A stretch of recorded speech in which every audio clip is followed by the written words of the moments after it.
Hello friends, welcome to bubbles. அனைவருக்கும் விநாயகர் சதுர்த்தி நல்வாழ்த்துக்கள். இன்றைக்கி பால் கொழுக்கட்டை செய்ய போகிறேன். தேவையான பொருட்கள்: ஒரு கப்பு நான் வந்து அரிசி மாவு எடுத்திருக்கேன். அதே மாதிரி கொஞ்சம் ஒரு 4 டேபிள் ஸ்பூன் வந்து தேங்காய் கிரேட்டட் கோகோனட் எடுத்திருக்கேன். ஏலக்காய் பொடி கொஞ்சம், பால் வந்து 1/2 லிட்டர் எடுத்திருக்கேன். கீ வந்து அதாவது தேங்காய் வந்து நம்ம ஃப்ரை பண்ணி போட்டுக்கலாம் பால் கொழுக்கட்டை செய்கிறதுக்கு. அப்புறம் வெல்லம் வந்து 200 கிராம்ஸ் எடுத்திருக்கேன். 1/2 லிட்டர் பாலுக்கு நம்ம கம்மியாக ஜாஸ்தியோ அதை நீங்கள் வந்து செக் பண்ணிக்கோங்க. நான் வந்து 200 எடுத்திருக்கேன். இதை வந்து நம்ம பாகு காய்ச்சிக்கணும். இப்போ வந்து நான் வந்து இந்த அரிசி மாவு எடுத்து நல்லா மிக்ஸ் பண்ணணும். 1 கப்பு நான் இப்போ போட்டுட்டேன். கொஞ்சமாக நம்ம வந்து சால்ட் போட்டுக்கலாம். ஏன்னா அப்போ தான் வந்து இந்த ஸ்வீட் வந்து நல்லா பிடிக்கும். இவ்வளோ வந்து நம்ம சால்ட் போட்டுக்கலாம். இப்போ வந்து நம்ம சுடுதண்ணியை வந்து நல்லா வந்து மிக்ஸ் பண்ணணும். இப்போது ஃபஸ்ட்டு வந்து கொஞ்சம் லைட்டாக கீ ஊற்றிக்கலாம்.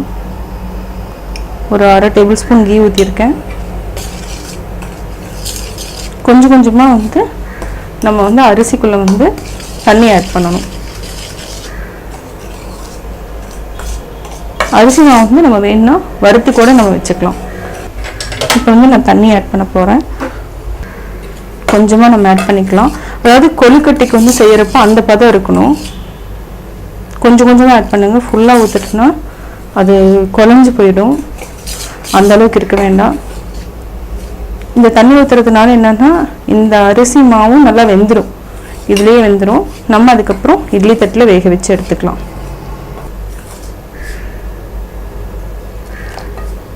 இதை நம்ம உருண்டை பிடிக்கிறதுக்குள்ளே என்ன பண்ணலான்னா பாகு வந்து நம்ம போட்டு தனியாக காய்ச்சி எடுத்து வச்சுக்கலாம்.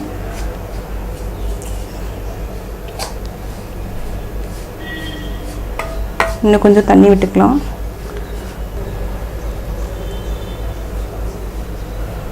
ஃபஸ்ட்டு பார்த்தா உங்களுக்கு கம்மியாக இருக்கிற மாதிரி தான் இருக்கும்.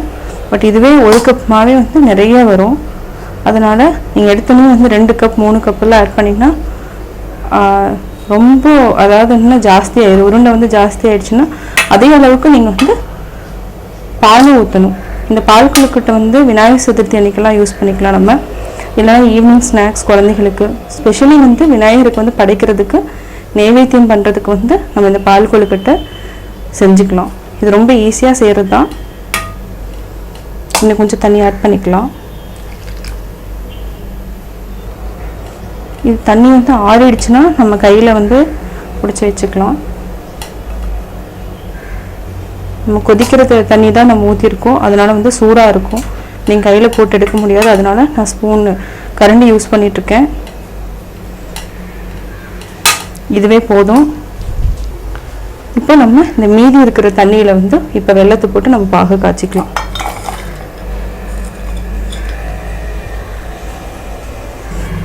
இப்போ வந்து இது இந்த மாதிரி இப்போ ஆறிடுச்சு. அதனால் நான் கையில் இது பண்ணுறேன். உங்களுக்கே பார்த்தீங்கன்னா தெரியும். இதை வந்து நம்ம சின்ன சின்ன உருண்டைகளாக, ஏன்னா பார்க்குறப்ப மாவு கொஞ்சமாக தான் இருக்கும். பட் உருண்டை நிறைய வரும். இதுவே இந்த விநாயகர் சதுர்த்தி அன்னைக்கு நீங்கள் வந்து பால் கொழுக்கட்டை செஞ்சு நைவேத்தியமாக நீங்கள் வந்து படைச்சிக்கலாம்.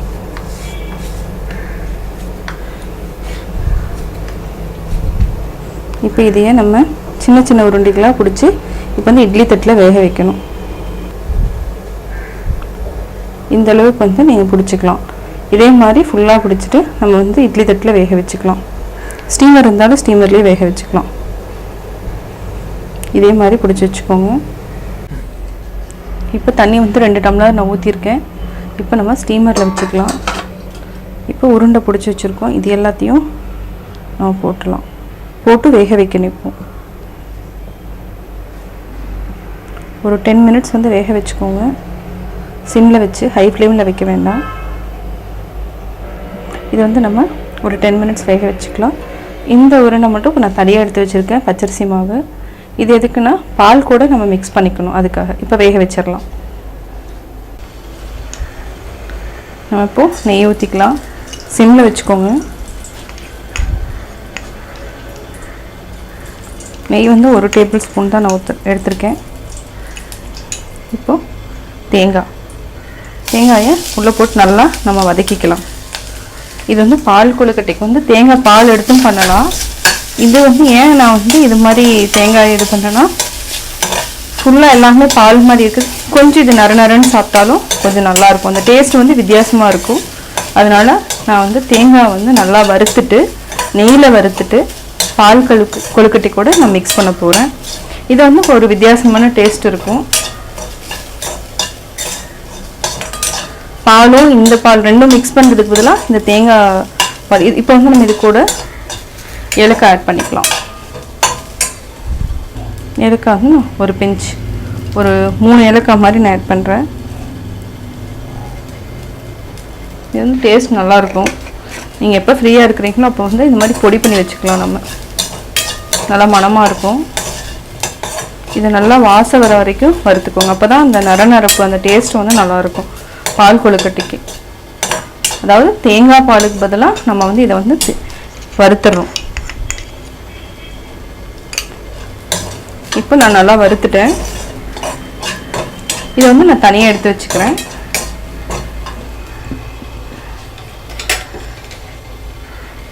இதை வந்து இப்போ தனியாக எடுத்து வச்சுக்கலாம். இப்போ வந்து நான் பாலை வந்து ஆல்ரெடி நான் வந்து பாலை காய்ச்சிட்டேன். இப்போ இதை நம்ம சூடு பண்ணிக்கலாம். இப்போ நல்லா பால் கொஞ்சம் கொதிக்கிட்டோம். நம்ம ஆல்ரெடி கொழுக்கட்டை வந்து அதாவது என்னன்னா அரிசி மாவு வந்து நல்லா உருண்டை பிடிச்சி வேக வச்சுருக்குறோம். பால் நல்லா கொதிச்சிட்ருக்கு. இப்போ என்ன பண்ணணும்னா இந்த தேங்காயும் ஏலக்காயும் நான் பொடி பண்ணி வச்சதையும் இது கூட மிக்ஸ் பண்ணிக்கிறேன்.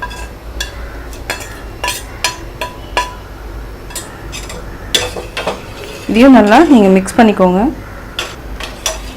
அதாவது பால் கொழுக்கட்டை சாப்பிட்றப்போ இது வந்து நம்ம அதாவது வாயில் போட்டு நறுன்னு இருக்கும். அது ஒரு டேஸ்ட் பால் கொழுக்கட்டைக்கு.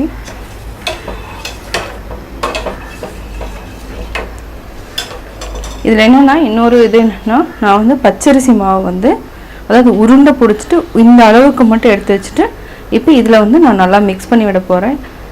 இது எதுக்குன்னா கொஞ்சம் பால் வந்து என்னென்னா திக்காக வரும். அதுக்காக நான் வந்து இதை வந்து மிக்ஸ் பண்ணி விடுறேன். அரிசி மாவுங்கிறதுனால சீக்கிரமாக அதாவது திக்னஸ்க்காக நான் இது போடுறேன்.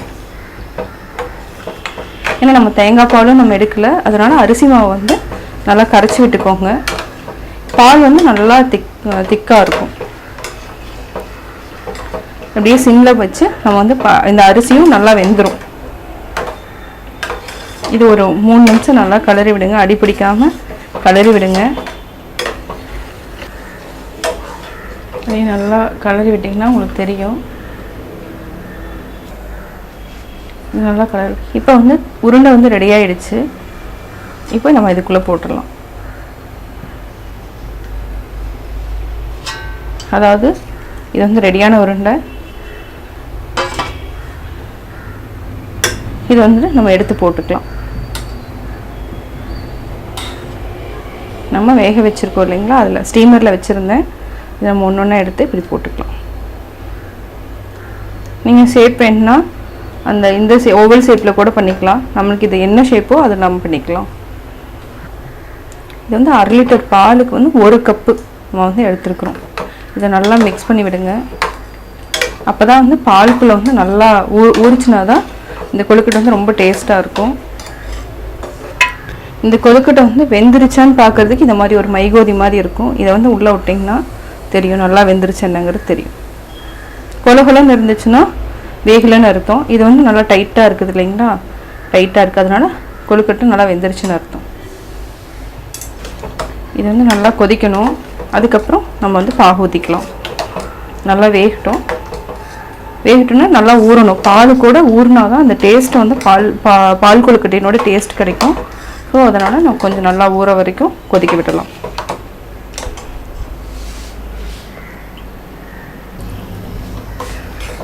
ஸோ நல்லா கொதிச்சுட்டு இருக்கு.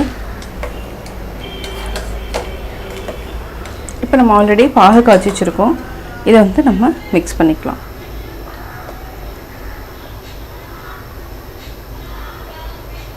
அடியில் ரொம்ப ஊற்ற வேண்டாம். இதை நல்லா காய்ச்சிக்கோங்க. நீங்கள் வந்து வெல்லம் ஊற்றுறது, அதாவது வெல்லம் பாகு ஊற்றுறது வந்து நம்ம ஆப்ஷன் தான். நம்ம வந்து ஒயிட் சுகர் கூட மிக்ஸ் பண்ணிக்கலாம். வெல்லம் வந்து என்னென்னா அயன் சத்து இருக்குது, உடம்புக்கு நல்லது. அதனால் வந்து வெல்லம் வந்து அதிகமாக நம்ம யூஸ் பண்ணிக்கலாம். மேக்ஸிமம் வந்து ஒயிட் சுகர் வந்து நம்ம அவாய்ட் பண்ணுறது நல்லது. இப்போ தான் நாட்டு சர்க்கரை நிறைய அது சுகர் வந்து இப்போ நிறையா வர ஆரம்பிச்சிருச்சு. மேக்ஸிமம் வந்து ஒயிட் சுகர் வந்து நீங்கள் அவாய்ட் பண்ணிக்கோங்க. இது ஒரு 5 மினிட்ஸ் நல்லா கொதிச்சதுக்கப்புறம் நம்ம ஆஃப் பண்ணிடலாம். இப்போ பார்த்திங்கன்னா பால் வந்து கொஞ்சம் நல்லா திக்காக இருக்குது. ஏன்னா நம்ம வந்து அரிசி மாவு வந்து கொஞ்சம் கரைச்சி விட்டுருக்கிறதுனால பால் வந்து கொஞ்சம் நல்லா திக்காக இருக்குது. நீங்கள் சாப்பிட்றப்போ நல்லாயிருக்கும். சிம்மில் வச்சு ஒரு 5 மினிட்ஸ் நல்லா கொதிக்கிட்டோம். அதுக்கப்புறம் நம்ம ஆஃப் பண்ணிக்கலாம். ஏன்னா வெல்லம் வந்து போட்டுக்கிறதுனால அதுவும் நல்லா கரைஞ்சி அது கூட மிக்ஸ் ஆகணும். நல்லா கொதிச்சிருச்சு. இப்போ நம்ம ஆஃப் பண்ணிடலாம்.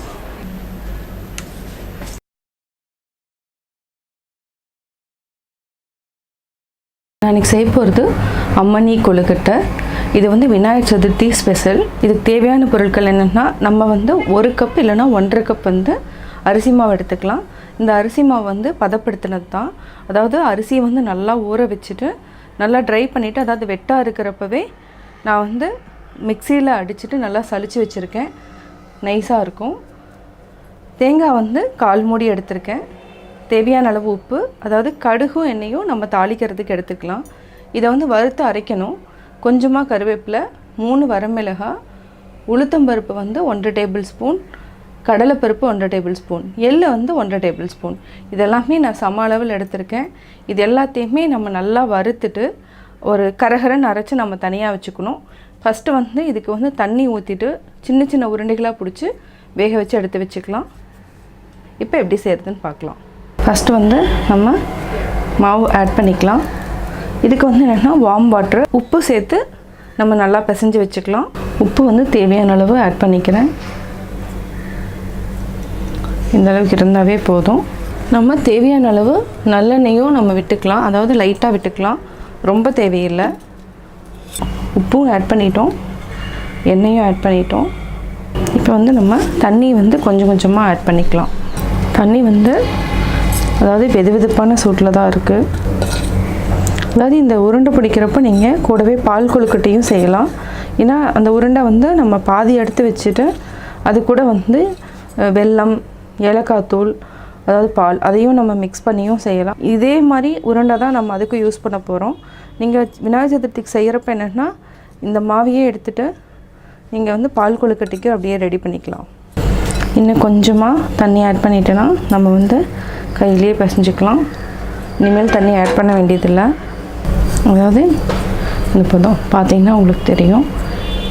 இதை வந்து நம்ம சின்ன சின்ன உருண்டைகளாக இப்போ பிடிச்சிட்டு தனியாக எடுத்து வச்சுக்கலாம். இதை வந்து ஊற வைக்கணும்னு அவசியம் இல்லை. பிடிச்சிட்டு நம்ம வேக வச்சு தனியாக எடுத்து வச்சுக்கலாம். ஒரு சின்ன தட்டில் நம்ம எடுத்து வச்சுக்கலாம். உங்களுக்கு எந்த சைஸ் வேணுமோ அந்த சைஸில் எடுத்துக்கலாம். இதே மாதிரி பிடிச்சி எடுத்து வச்சுக்கோங்க. அதாவது பிசைஞ்சு வச்ச மாவு எல்லாத்தையுமே உருண்டைகளாக பிடிச்சி எடுத்துட்டோம். இதை வந்து ஒரு 10 மினிட்ஸ் வேக வச்சு தனியாக எடுத்து வச்சுக்கலாம். நான் ஸ்டீமர் வச்சுட்டேன். இதை வந்து நம்ம வேக வச்சு எடுத்து வச்சுக்கலாம். நான் எல்லா உருண்டைகளையுமே வச்சுட்டேன். இப்போ வந்து ஒரு 10 மினிட்ஸ் வந்து நல்லா வேகட்டும், அதுக்கப்புறம் எடுத்துக்கலாம். இப்போ நான் ஒரு கடாய் வச்சுருக்கேன். ஒரே ஒரு 1/4 டேபிள் ஸ்பூன் மட்டும் ஆயில் விட்டுருக்கேன். நான் சீக்கிரமாக அதாவது ப்ரௌன் ஆகிறதுக்காக. ஃபஸ்ட்டு வந்து உளுத்தம்பருப்பு, கடலைப்பருப்பு, உளுத்தம்பருப்பு, ஃபஸ்ட்டு இது ரெண்டையும் நம்ம நல்லா வறுத்துக்கலாம். பொன்னிறமாக வறுக்கணும். சிம்மில் வச்சே வறுத்துக்கோங்க. இது வந்து வறுக்கிறதுக்கு வந்து கொஞ்சம் டைம் எடுக்கும். ஏன்னா நம்ம வந்து நல்லாவே சிம்மில் தான் வச்சுருக்கோம். மீடியம் ஃப்ளேம் கூட வேண்டாம். ஏன்னா உள்ளே வந்து நல்லா வேகணும். அப்போ தான் வந்து அந்த கொழுக்கட்டை சாப்பிட்றப்ப வந்து டேஸ்ட்டாக இருக்கும். இப்போ நம்ம நல்லா பொன்னிறமாக வறுத்துட்டோம். இப்போ கருவேப்பிலையும் வரமிளகாய் இதையும் நம்ம சேர்த்துக்கலாம். தேங்காயும் போட்டுக்கலாம். தேங்காய் போட்டால் நல்லா ஃப்ளேவராகவும் இருக்கும், அதாவது டேஸ்ட் வந்து நல்லாயிருக்கும். இதையும் வறுத்துட்டோம். எள்ளு வந்து நான் 1 டேபிள் ஸ்பூன் எடுத்திருக்கேன். இதையும் நம்ம சேர்த்துட்டு இது வந்து நல்லா வறுக்கணும்னு அவசியம் இல்லை, இந்த சூட்டுக்கே போதும். இப்போ நம்ம ஆஃப் பண்ணிவிட்டு ஆற வச்சுட்டு அரைச்சி எடுத்துக்கலாம். இப்போ கொழுக்கட்டை ரெடி ஆயிடுச்சு. நல்லா வெந்துடுச்சு. உங்களுக்கு கலர் பார்த்தாவே சேஞ்ச் ஆகிருக்கிறது தெரியும். இதை வந்து நம்ம தனியாக எடுத்துக்கலாம். இதில் வந்து நம்ம ஒரு அரைவாசிக்கு வந்து எடுத்துகிட்டு நம்ம பால் கொழுக்கட்டையும் பண்ணிக்கலாம். பால் கொழுக்கட்டைக்கு தேவையானதை சொல்கிறேன். அது வந்து ஈஸி மெத்தட், தனியாக செய்யணும்னு அவசியம் இல்லை. இந்த மாதிரி உருண்டை பிடிக்கிறப்பவே நீங்கள் வந்து பால் கொழுக்கட்டையும் ஆட் பண்ணிக்கலாம். ஒரு கடாய் வச்சுருக்கேன். ஃபஸ்ட்டு வந்து நான் 1 டேபிள் ஸ்பூன் வந்து ஆயில் விட்டுட்டேன். இப்போ நம்ம கடுகு போட்டு தாளிச்சுக்கலாம். நல்லா காஞ்சிருச்சு. கடுகு நல்லா பொரியட்டும். அதோட கருவேப்பிலையும் போட்டு தாளிச்சுக்கலாம். பெருங்காயம். இப்போ நம்ம ஆல்ரெடி அரைச்சி வச்சுருக்குறோம் இல்லைங்களா, அதாவது எள், கடலைப்பருப்பு, உளுத்தம் பருப்பு, அதையும் நம்ம ஆட் பண்ணிக்கலாம். அதாவது என்னென்னா நைஸாக அரைக்கலை, கரகரன்னு அரைச்சிருக்கோம். இதில் வந்து நம்ம பாதி தான் போட போகிறோம். பாதிக்கு வந்து பால் கொழுக்கட்டைக்கு வச்சுக்கலாம். தேவைன்னா நீங்கள் வந்து ஆயில் கொஞ்சம் ஜாஸ்தி கூட விட்டுக்கலாம். இதை வந்து நல்லா மிக்ஸ் பண்ணிவிட்டு தனியாக எடுத்து வச்சுக்கலாம். இதுக்கு வந்து நம்ம சால்ட்டு போட்டுக்கலாம். ஏன்னா நம்ம மாவு கலவை தான் சால்ட்டு போட்டிருக்கோம். இப்போ வந்து என்னென்னா ஃபுல்லாகவே வந்து நம்மளுக்கு இது வந்து உப்பு கொழுக்கட்டை மாதிரி தான். நம்ம லைட்டாக உப்பும் போட்டுக்கலாம். இப்போ வந்து அம்மணி கொழுக்கட்டை ரெடி ஆகிடுச்சு. நம்ம இதை வந்து ஆஃப் பண்ணிக்கலாம். அடுத்து வந்து நம்ம பால் கொழுக்கட்டைக்கு என்னென்ன தேவையான பொருள்னு பார்த்துடலாம். ஆல்ரெடி நம்ம வந்து கொழுக்கட்டை செஞ்சிட்டோம். அதில் வந்து நம்ம ஒரு பவுலில் வந்து 1 கப் பவுல் அளவுக்கு நம்ம வந்து வேக வைத்த உருண்டைகளை வச்சுருக்கோம். இதுக்கு தேவையான பொருட்கள் வந்து என்னென்னா, ஒரு அரை கப் வெல்லத்தை வந்து நான் காய்ச்சி வடிகட்டி எடுத்து வச்சுருக்கேன். ஏலப்பொடி வந்து கொஞ்சமாக. இது வந்து என்னென்னா தேங்காய் பால். தேங்காய் பால் வந்து நீங்கள் எடுக்க முடியலன்னா நீங்கள் தேங்காயை வறுத்தும் போட்டுக்கலாம். அதுவும் நல்லா டேஸ்ட்டாக தான் இருக்கும். இது வந்து திக்கான தேங்காய் பால். அரை டம்ளருக்கு வந்து பசும்பால். இது 2 தான் நான் எடுத்திருக்கேன். சர்க்கரை வேணுங்கிறவங்க சர்க்கரை போட்டுக்கலாம். நான் வந்து வெல்லம் எடுத்திருக்கேன். இப்போ எப்படி செய்கிறதுன்னு பார்க்கலாம். நம்ம ஒரு கடாய் வச்சுட்டோம். ஃபஸ்ட்டு வந்து நம்ம பசும்பால் ஆட் பண்ணிக்கலாம். இது வந்து கொஞ்சம் கொதிக்கிட்டோம். ஏலப்பொடியும் ஆட் பண்ணிக்கலாம். நல்லா வாசனையாக இருக்கும். சுக்குப்பொடி இருந்தாலும் சுக்குப்பொடியும் நம்ம ஆட் பண்ணலாம். அதுவும் நல்லா வாசனையாக இருக்கும். நான் வந்து சுக்குப்பொடி வந்து ஆட் பண்ணல. இதை நல்லா மிக்ஸ் பண்ணிக்கோங்க. அடுத்து தேங்காய் பாலையும் நான் ஆட் பண்ணிக்கிறேன். நம்ம இந்த பால் கொழுக்கட்டை எல்லாத்தையுமே போட்டுடலாம். இதை போட்டுட்டு ஒரு 5 மினிட்ஸ் வந்து நீங்கள் நல்லா கொதிக்க விடுங்க. ஒரு 5 மினிட்ஸ் வந்து நல்லா கொதிக்கட்டும். இந்த கன்சிஸ்டன்சி வந்து இன்னும் கொஞ்சம் வந்து பாலும் தேங்காய் பால் சேர்ந்து கொஞ்சம் திக்காகும். திக்கானதுக்கப்புறம் நம்ம வெல்லத்தை ஆட் பண்ணிக்கலாம். சிம்மில் வச்சுட்டு நம்ம கொதிக்க விடலாம். நல்லா கொதிக்கட்டும். ஒரு 5 மினிட்ஸ் வந்து மூடி வச்சுருங்க. இப்போ ஒரு 3 மினிட்ஸ் ஆகிருக்கு. நம்ம வந்து வெல்லத்தையும் ஆட் பண்ணிக்கலாம். இப்போ ஒரு 5 மினிட்ஸ் வந்து கொதிச்சதுக்கப்புறம் நம்ம ஆஃப் பண்ணிடலாம். பால் கொழுக்கட்டை ரெடி ஆயிரும். இப்போ ஒரு 5 மினிட்ஸ் ஆகிடுச்சு. நல்லா கொதிச்சிட்ருக்கு. இப்போ பார்த்திங்கன்னா இந்த பாலினோட இதுவும் திக்னஸ் வந்து ஜாஸ்தி தான் இருக்கும். இப்போ நம்ம ஆஃப் பண்ணிக்கலாம். நம்ம இதை வேறு பவுலில் ட்ரான்ஸ்ஃபர் பண்ணிக்கலாம். நல்லா திக்காகிடுச்சு. இப்போ வேறு பவுலில் மாற்றிக்கலாம். ஃபஸ்ட்டு அம்மணி கொழுக்கட்டை ரெடி ஆகிடுச்சு. ரெண்டாவது வந்து பால் கொழுக்கட்டை. இப்போது பால் கொழுக்கட்டை, அம்மணி கொழுக்கட்டை விநாயகர் சதுர்த்திக்கு நம்ம இந்த மாதிரி படைச்சு செய்யலாம். இந்த வீடியோ பிடிச்சதுன்னா லைக் பண்ணுங்கள், ஷேர் பண்ணுங்கள், கமெண்ட் பண்ணுங்கள். மறக்காமல் எங்கள் சேனலை சப்ஸ்கிரைப் பண்ணுங்கள்.